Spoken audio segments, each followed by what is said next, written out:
Okay, so you've probably seen the headlines. There is a huge public fight raging right now over erotic AI.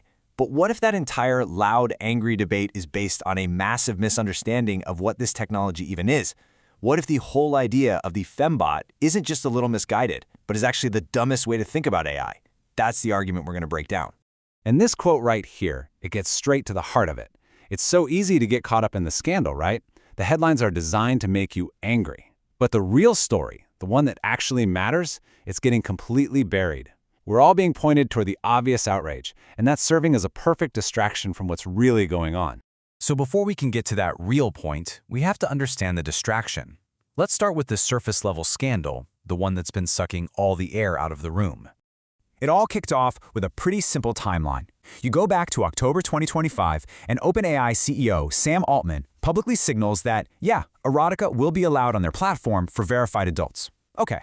But then, just a few months later, by March 2026, reports start leaking about serious fights happening inside the company.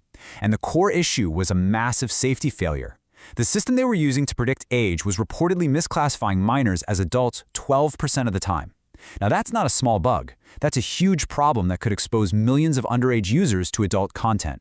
And that is the obvious outrage. But that whole scandal, as real as it is just the smokescreen. The main argument we're exploring today is that this entire fembot fantasy comes from a place of fundamentally misunderstanding what AI is and what it's for. And this is really the crucial pivot. The idea that the fembot is dangerous because it's some kind of super advanced, scary future, that's not the argument. The argument is that it's ridiculous because it is so far beneath what the technology can actually do. We're not overestimating AI here, we're profoundly underestimating it. AI is so much better than this cheap fantasy. To really get this, we have to pull apart two totally different conversations that are getting tangled together. The first one is pretty straightforward. Can AI systems produce erotic or romantic content? Simple enough. But the second question is much, much bigger. Should AI be marketed and sold as a companion architecture, as an always-on, intimate partner? The whole fembot fantasy lives in that second category. It's not about the content. It's about selling the idea of a relationship as a product. Okay, so this is where the whole concept really starts to fall apart, philosophically speaking. Let's dig into why the fembot offers what the source calls an empty encounter. Think about it. What makes talking to another human being valuable? Well, according to this argument, a real person, a real interlocutor, is so much more than just the individual sitting in front of you. They bring an entire world with them, all their other relationships, their loyalties, their memories. They have a whole life that exists completely outside of their interaction with you. And this right here perfectly illustrates the difference. A real person is socially implicated. Their resistance, their choices, even their flirtations, it's all backed by a world outside of you. It's real. The fembot, on the other hand, is a completely closed loop. It's nothing more than a package of managed responses. Any resistance you get from it isn't real. It's just a feature of the interface, designed to make the experience more compelling for you. And that is the fatal flaw, isn't it? The fembot can be programmed to act reluctant, sure, but that reluctance isn't backed by anything. It doesn't come from a real person who has other things to do or other people they care about.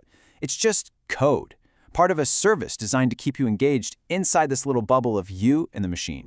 This all leads to this really powerful idea. The problem with the fembot isn't that it's obscene in a moral or sexual sense. The problem is that it's administratively obscene. And what that means is it takes the beautiful, messy complexity of human connection and flattens it, reformats it into an engineered service, a product designed simply for customer retention. So, if the fembot is just this cheap, empty imitation, what is it hiding? What is the real, less obvious architecture of the problem that we're all being distracted from? Well, that cartoonish robot girlfriend is a perfect cover for these 5 much deeper shifts happening right under our noses. We're talking about the commercialization of dependency itself. We're talking about personalizing influence at a scale we've never seen before. We're talking about normalizing synthetic attachment, shaping our emotional routines, and quietly installing AI into the very fabric of our culture. These are the real stakes. And hey, these are not just some abstract, futuristic fears. These are the actual warnings reportedly raised by OpenAI's own internal advisors. They were worried about creating unhealthy emotional dependence. They were worried about unresolved moderation problems. And they were worried about the dangerous failures in their age verification systems. This isn't a sideshow. This is about fundamental governance. So why is the fembot fantasy such a perfect distraction? Well, because it's sensational. It's media bait. It creates these two shallow camps, one side screaming liberation and the other screaming depravity.